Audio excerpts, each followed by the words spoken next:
I was at Warwick Castle in England when I met a stranger. He told me many stories about the past. I liked them very much. Then we saw some very old armor. There was a bullet hole in the armor. "This hole is later. It comes after the invention of firearms," said the guide. "I did it," said the stranger, and smiled.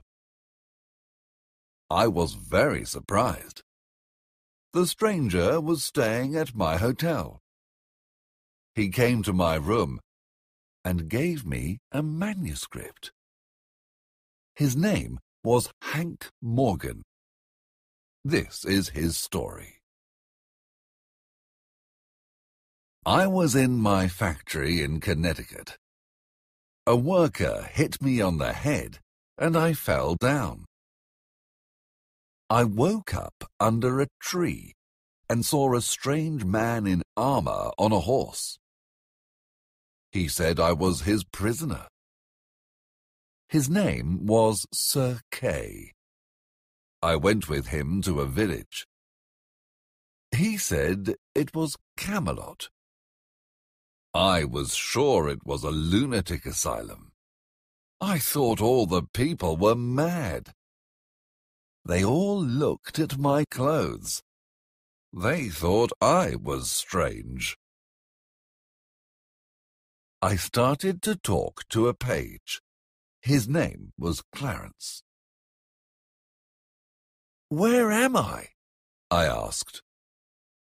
"King Arthur's court, in the year 513, he answered. "You are a prisoner. They are going to kill you. But I will come and visit you in prison." Then some people took me to the king at his round table. There were lots of knights sitting round the table eating. Lots of people served them food. Beautiful ladies watched from a balcony. Musicians played on another balcony. The room was very big and made of stone. The knights' and ladies' clothes were beautiful. An old man stood up and told a story. Everyone was bored and fell asleep. The old man was Merlin. Then Sir Kay told the story of my capture. He told a lot of lies and said I was very dangerous. He presented me to Queen Guinevere. He said my clothes were magic. They took away my clothes and then put me in prison. I fell asleep. When I woke up, I thought it was all a dream. Then I realized it was true. I was a prisoner at King Arthur's court. Clarence came to visit me. "Help me to escape," I said to him. "I can't," he answered. "There are lots of guards, and Merlin has put a spell on this prison. No one can escape. Tomorrow at noon, they are going to burn you." I was very miserable, but I had an idea. "I am not afraid," I said. "I am a very powerful magician." "Is today the 20th of June?" "Yes, it is," said Clarence. "Then go and tell the king that if he burns me, tomorrow the world will end in darkness. I'll end in light and warmth. Everyone will die." I knew from my studies that on the 21st of June, 513, there was a total solar eclipse. That was my magic. to make the sun disappear. The next day, they came to get me and tied me to a big tree. People sat to watch all around. Everyone wanted to see. I was afraid. And if my calculations were wrong? Then everyone looked up. The eclipse was beginning. "Burn him!" shouted Merlin. "Stop!" shouted King Arthur. "Have mercy! Do not destroy the sun. What do you want? I can give you anything." I said I wanted to be his minister and help him, and he agreed. The solar eclipse was now total. Everything was dark. So I pointed to the sun and shouted, "Pass away, and do not harm us." The sun started to come out again, and everyone was happy. I became the first minister and the most powerful man in Camelot. Clarence was my assistant. I had beautiful but very uncomfortable clothes and the best rooms after the king. People came from all over the country to see me. I was famous, but they wanted another piece of powerful magic from me. Merlin was in prison. He was my enemy, so I said I wanted to explode his tower with fire from the sky. His tower was an old Roman one, and very solid. One stormy night, I filled it with gunpowder and attached a metal stick to it. Then I told everyone to gather, and we watched as the lightning hit the tower and it exploded. Everyone was afraid. They thought I was a very powerful magician. As time passed, I realized that the people in Camelot were like children. They were very simple. They couldn't read or write, and they were not logical. They believed everything they heard. I started to open secret schools and a secret military academy. I put down telephone wires to have telephones. I wanted to create newspapers. I taught Clarence to be a journalist. The king and the nobles believed they were better than me because I was not noble, but they respected my intelligence.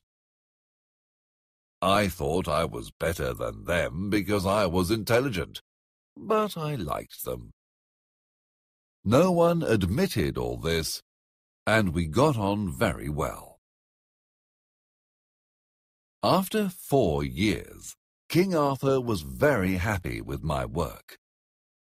He was richer because I managed his money well. I also distributed it better, and the people of Camelot were happier. They started to call me the boss. I liked it. The main entertainment at Camelot was jousting. Hundreds of knights took part, and many were injured. Sometimes the knights went to save princesses from dragons. They believed in dragons and giants.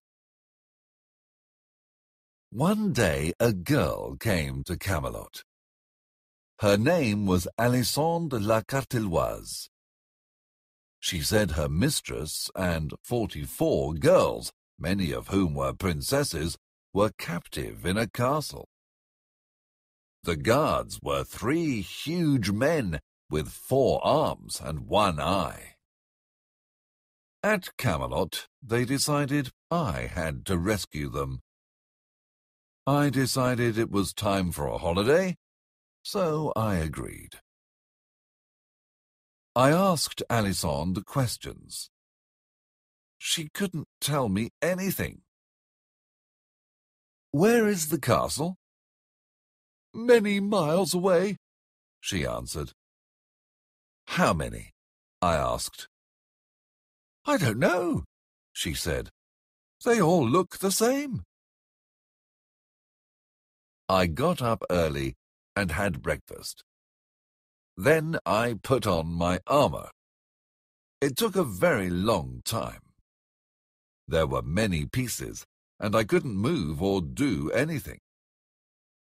They had to carry me out and lift me onto the horse. I felt like a ship going to sea.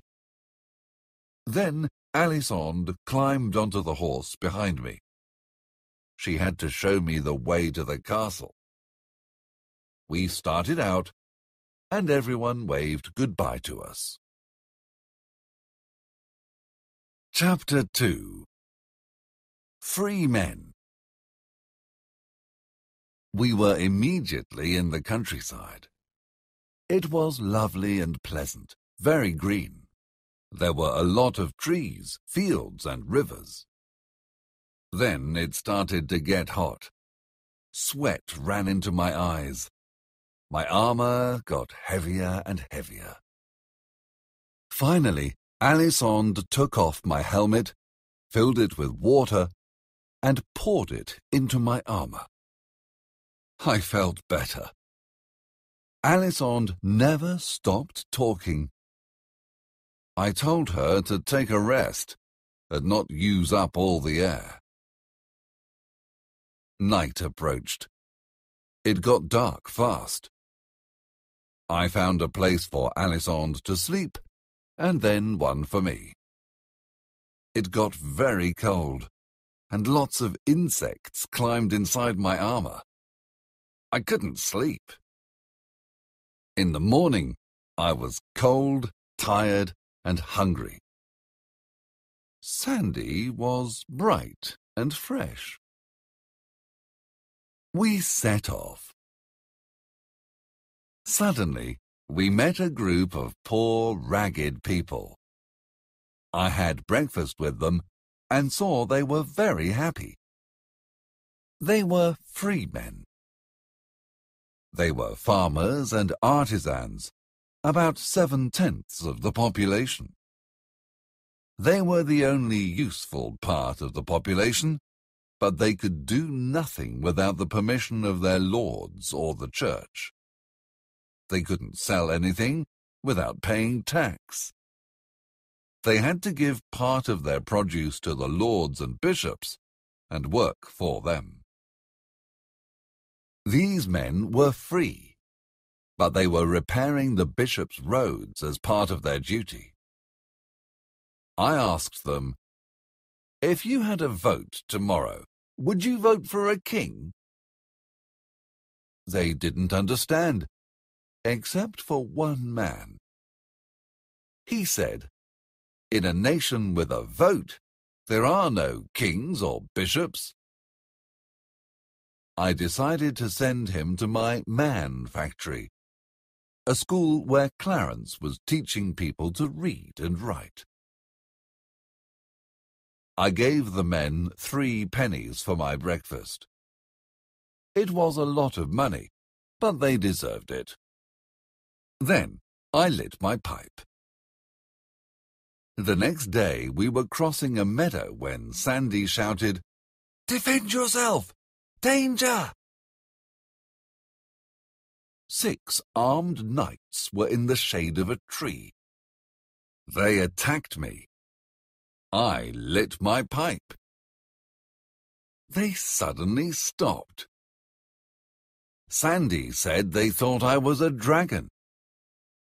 Then she told them to go to King Arthur's court and surrender, becoming my knights. Sandy told me the story of the knights. It was very long. While she was speaking, I remembered the girl I loved in Connecticut, and I was sad. But then we saw a big castle. Outside the castle, I met one of my knights. He was my soap missionary. He went about selling soap because I wanted a cleaner country. He didn't manage to sell soap in that castle because someone died while they were using it. He told me the owner was Morgan Le Fay, King Arthur's sister. Her husband was King Uriens. Their kingdom was so small you could stand in the middle of it and throw a brick into the next kingdom.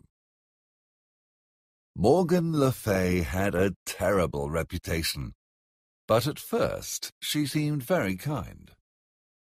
She invited us to have dinner. Then a page touched her, and she stabbed him. She was very bad. Sandy told her I was the boss, and she was very frightened of me. I heard a terrible sound and asked to see where it came from. As I entered the cell, I saw something I would never forget. A young giant of a man was stretched on a rack. A poor young woman with a baby was in a corner. The man had killed a deer, a terrible crime. I told Morgan to free him and leave me with the family. The wife wanted the man to confess. Then Morgan would execute him quickly and stop his suffering. The man refused, because the confession would give Morgan the right to take away all property from his wife and leave her with nothing. I thought, this is a real man, a heart of gold. I asked to see her prisoners. It was terrible. Some were there so long they had gone mad. A young bride and her husband, separated by their lord on their wedding night, now didn't recognize each other. Morgan Le Fay didn't even know who some of them were. An old man in his cell could see his home. He had a wife and 5 children. Over the years, he had seen 5 funerals, but he didn't know which member of his family was still alive. I set all Morgan's prisoners free, except for one noble. I didn't care about him. The next morning I was very happy to leave the castle. Sandy kept telling me stories. I met with my toothbrush missionary. He was very angry with my stove polish missionary. Of course, there were no stoves yet, but I wanted to prepare people for them and teach them about keeping a tidy home. We had another chance meeting with the old man who had watched the funerals from Morgan's prison. He was with his whole family now. The funerals had been false, a torture invented by Morgan.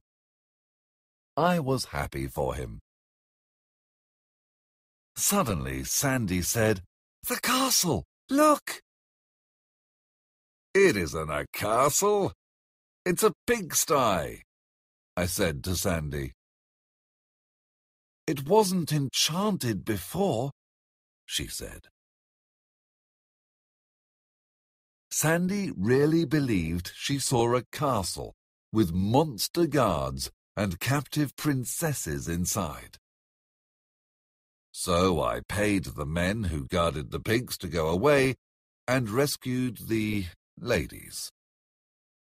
Sandy embraced the pigs, believing they were princesses. The next day, we met some pilgrims on the road. They were going to the Valley of Holiness, a place with a miraculous stream of water. Suddenly we saw a terrible sight. A group of slaves. Their clothes were dirty and torn. Their faces were grey. They were injured from the chains. A girl fell, and the guards hit her. Then her new owner arrived to take her baby and her away.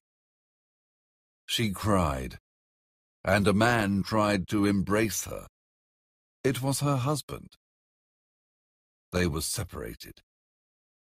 They would never see each other again. I still feel terrible when I think about that scene today. I will never forget it. We arrived at a pub where I met a knight I knew.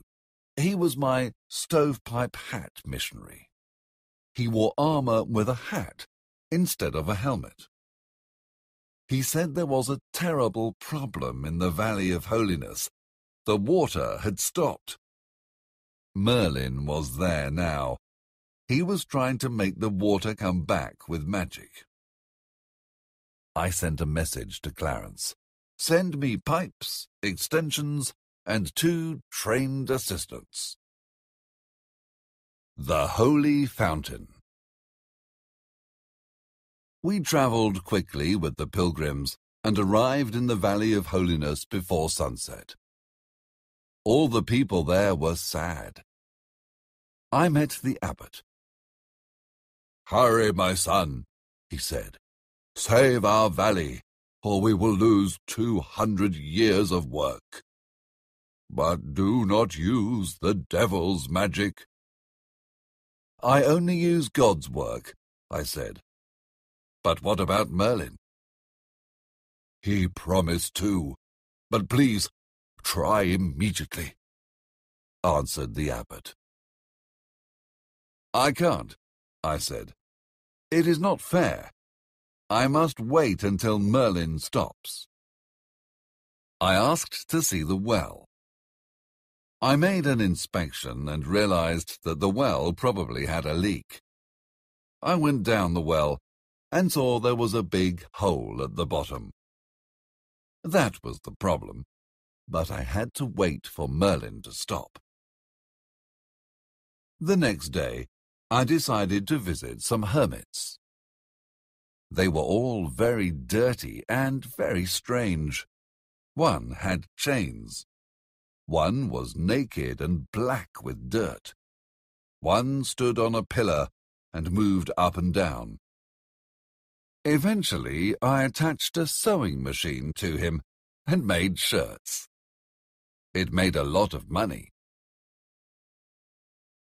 Soon Merlin decided to give in. So with my assistance I repaired the well and put in a pump. Then we made a tunnel for the water to flow outside too. I put down some fireworks. I called everyone and started the miracle. I said very big, strange, invented words.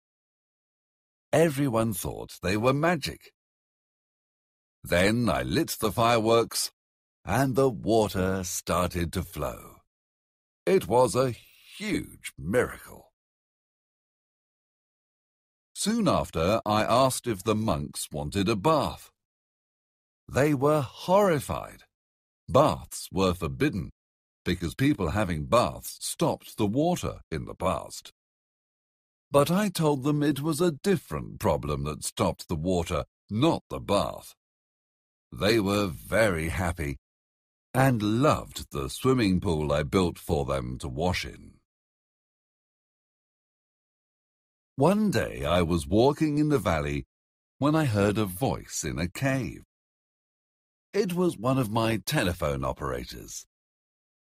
I asked to speak to Camelot and learnt that the king and the court were coming to visit the valley. When I returned to the monastery, I had a horrible surprise. A new, giant magician. He said he knew what everyone was doing. The Emperor of the East, the Supreme Lord of India, and others. Everyone believed him and was very surprised. I asked, "What is my right hand doing?" He didn't know. He was very worried. No one had ever asked that sort of simple question before. Then I asked, "What is the king doing?" He answered, "He is sleeping in the palace." Everyone was amazed, but I answered, "He isn't. He is traveling by horse. He will be here in 3 days." No one believed me, but I checked every day with my telephone operators, and when the king was arriving, I announced this to the abbot.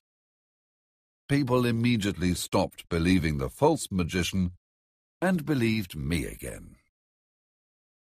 It is not difficult to be a successful magician in King Arthur's time, but it is hard work, and you can't rest. When the king arrived, he told me about his new army. I was not happy. I had a military school, and I wanted to make my students officers. But when we had an examination of the candidates, the nobles did not accept my men. They only accepted other nobles who were stupid and ignorant. My men were very well prepared, but they were not noble. Another problem with these people and their strange ideas. I had another idea. A new regiment consisting only of nobles, to keep them happy. And then the rest of the army made up of my soldiers, the real army. Everyone was happy. I decided to go on a trip through the kingdom to see the general conditions. The king wanted to come too, and told me to wait. He had to do his ceremony. He touched the sick and cured them. Often it worked. People were convinced his touch was magic, and their belief made them better. The king did his best. He was a good man.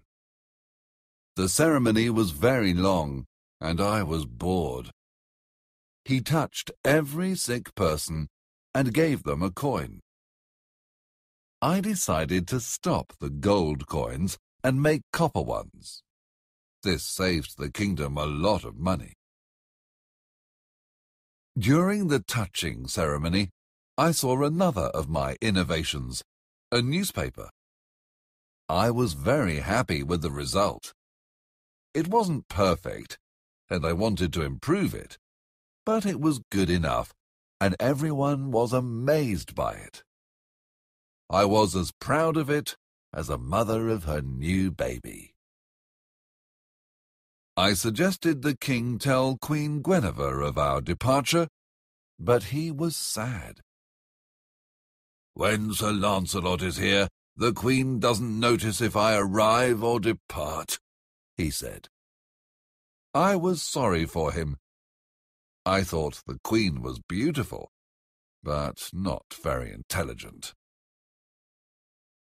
Later that evening, I helped the king to dress himself as a peasant, ready for our journey into his kingdom. I cut his hair short. Nobles had long hair cut short at the front, and peasants had short hair, and the slaves had long hair. I cut his hair like a peasant, and gave him a long, simple tunic. We left early in the morning. On the road, some noble people passed. I had to tell the king to bow to them. He didn't know how to behave. He wasn't good at bowing, and one of the nobles tried to hit him. I stepped in, and he whipped me instead. Next, we met 2 knights. The king did not move off the road. He didn't understand that peasants had no rights. He believed the knights would ride round him. They didn't. They insulted the king, who answered. This made them furious. To save the situation, I insulted them more. They turned and started to attack us, so I threw some dynamite at them, and they exploded. The king thought it was magic. I told him I could not repeat it another time. He said, "You must read my thoughts and stop me before I make mistakes." "I can't," I answered. He was amazed. "But Merlin can," he said. I realized I had made a mistake. I said, "Merlin can see a few minutes into the future. I can see centuries into the future. I don't bother with small prophecy like Merlin." He was convinced. Chapter 4. The Yankee and the King. On the morning of the 4th day, when the sun was coming up, I decided to drill the king. "Sir," I said, "you are too like a soldier, a lord. This is not good. You must try to look poor and miserable." The king tried to walk like a poor peasant, but he was not convincing. He had too much spirit. I said to him, "What will you say when we ask for hospitality in a house?" "Varlet, give me what you have," answered the king. "No, you cannot say varlet. You are not a lord," I answered. "You must say brother." The king tried his best. "Give me the sack," he said. "I must try to stoop under weights that are not honorable." He tried, but it was very difficult for him to stoop. I thought about work. I thought about the people who believe that a day of intellectual work is hard. They don't understand that work is physical. It is silly to pay higher wages to intellectuals than to people who work with their bodies. We saw a very small, poor house in the distance. We arrived in the middle of the afternoon. There was no sign of life. Everything looked ruined, and there was no living thing. We pushed the door open and saw some forms in the dark. One sat up. "Have mercy!" cried a woman. "They have taken everything. There is nothing here." "I do not want anything, poor woman," I said. "Then you are not a priest or a lord?" she asked. "No, I am a stranger," I replied. "Let me come in and help you." "You are sick and in trouble," I said. "Go away," she said. "We are in trouble with the Lord and the church, and we have the smallpox. You must go away." I told the king to go away, but he refused. "The king does not know fear and has no trouble with the church. I must stay and help. It is the duty of a knight," he said. We gave the woman water. "Please, go up that ladder and tell me what you see," said the woman. The king went up the ladder which led to another part of the little hut. On his way, he noticed a man. "Is that your husband sleeping?" he asked. "No. He died 3 hours ago. Now he is at peace," said the woman. The king climbed the ladder and came back with a poor girl of 15. She was dying. He said there was another girl who was already dead. He lay the girl next to the woman who sat with her until she died. I brought the other child to lie next to her. The woman told us her story. They were persecuted by the Lord and the church, who made them work and took all their property. They had nothing to eat, and their 3 sons were unjustly in prison for a theft they had not committed. Then they got smallpox.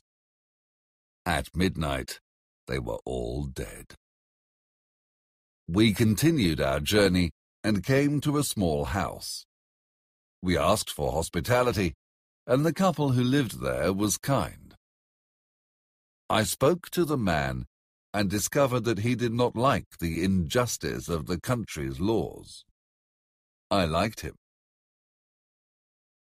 We stayed for some days with the man, whose name was Marco, and his wife, Phyllis. I said the king was a farmer, and I was his assistant. One day, I decided to have a special lunch at Marco's house. I invited a lot of people, all the craftsmen of the town. Marco was terrified by the cost, which was too much for him. I paid for everything. Everyone thought I was very rich. At the lunch, I tried to explain economics to the men. I told them that in my part of the country, people earned less, but everything cost less. So in my part of the country, people were better off. They couldn't understand. "But we earn double what you earn. This is better," insisted one man. "But we pay less than half of what you pay. Therefore we have more money and can buy more things," I replied. They could not understand the idea, which was new to them, and I could not explain it to them. I was very disappointed. So I tried another subject. I talked about crime and punishment, and I said they were committing crimes by earning more than was allowed by their lord. This was a mistake. I thought we could laugh about it, but they were terrified. They didn't know me, and they were worried that I wanted to report them. The king started talking about farming, but he knew nothing about it. The men started to say that he was mad. "One wants to betray us, and the other is mad," they shouted. A fight started, and the king was delighted, but I made him escape. We were in danger. We ran to the woods and hid in a tree, but the people found us and wanted to kill us. Luckily, a noble arrived and saved us. He took us with him to a nearby town where he had business. Then we had another terrible surprise. He took us to the market and sold us as slaves. He sold the king for $7 and me for $9. I was offended. I was worth at least 15, and the king 12. We were chained to the slaves by the master, who was hard and cruel. We got lost in the snow, and 5 people died. Then a woman arrived screaming and tried to find protection with us. The people in her village said she was a witch and wanted to burn her. Our slave master helped them. We could not help her. Our master was angry about the dead slaves and revenged himself on this poor woman. Then we saw a procession. A young girl of 18 was sitting on a coffin in a cart. She had a baby. With her was a priest who told her story. She was a young wife and mother. Then the army took her husband away to be a soldier. She had no work and was starving with her baby. So she stole a small piece of linen. The judge decided to hang her. The owner of the linen felt so bad he committed suicide. She cried and held her baby, but the priest, who was very kind to her, made a speech against the laws and the sentence, and promised to look after the baby. There was gratitude in her face when she died. Chapter 5. War. I had a plan to escape.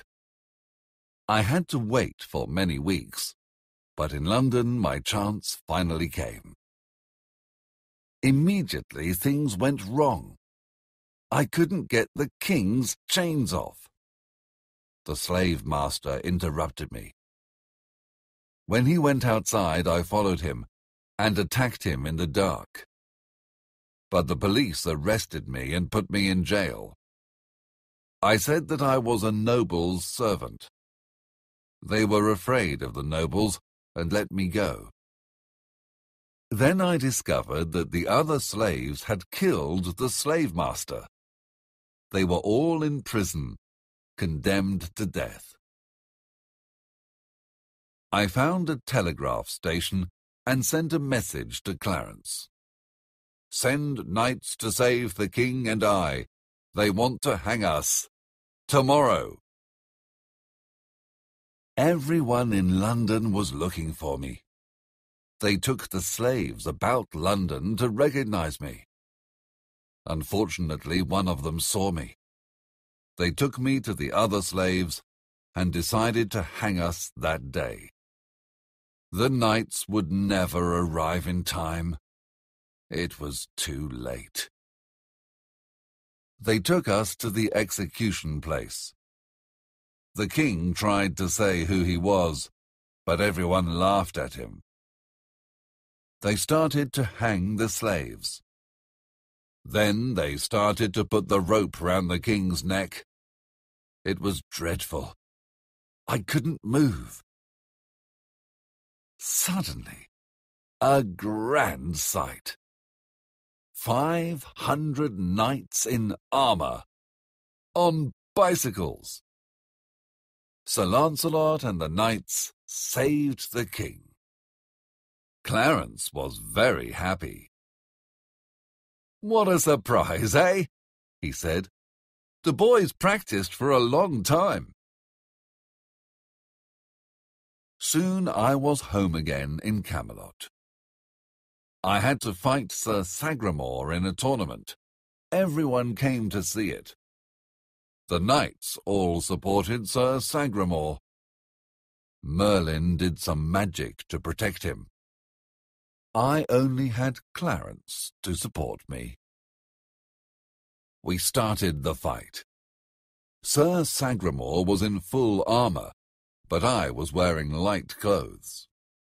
Everyone thought I was ridiculous, but I could move fast and avoid him. He couldn't catch me. He got very angry and wanted to kill me. I used my lasso. They didn't know about cowboys and were amazed. I pulled Sir Sagramore off his horse and won the fight. But Merlin stole my lasso, and Sir Sagramore wanted to fight again. I shot him with a gun. Everyone was shocked. They thought it was magic. The knights were angry. 500 of them attacked me all at once. I shot some, and the others escaped. Everyone was afraid of me. For 3 years, I improved the country. It was happy, civilized, with more money. Slavery was illegal. I wanted a republic, but decided to wait until King Arthur died. Then, one day, my child got sick. I was married to Sandy. I had married her because it was polite, but then I realized I loved her. I was totally happy with her. We had a daughter. Now she was sick. Sir Lancelot, a very kind man, helped Sandy and I to look after her. Then we decided to take her to the sea for her health and sailed to France. When there was no news, I sailed back. Everything was a disaster. Clarence explained that the king was dead, Guinevere was a nun, the knights were fighting, and the church wanted to dominate the land. We had to fight. It was time for the revolution. We declared a republic, and the knights came to fight us. We hid in a cave and put dynamite everywhere. There were only 54 of us and 25,000 of them. But when they attacked, we electrocuted them and then made them explode. We won. Postscript by Clarence. I must finish the story. The boss made a mistake. He wanted to offer help to some injured knights, but one of them recognized him and stabbed him. Then we realized that our cook was Merlin in disguise. Merlin did some terrible magic, and now the boss is sleeping. He will never wake again. Final postscript by Mark Twain. At dawn I stopped reading. I went to the stranger's room and knocked on the door. There was no answer. He was delirious. He spoke. "Sandy, is that you? At last, now I can go back to you and our daughter. It was terrible without you. I am in the wrong century. A trumpet. It is the king." He never finished his sentence.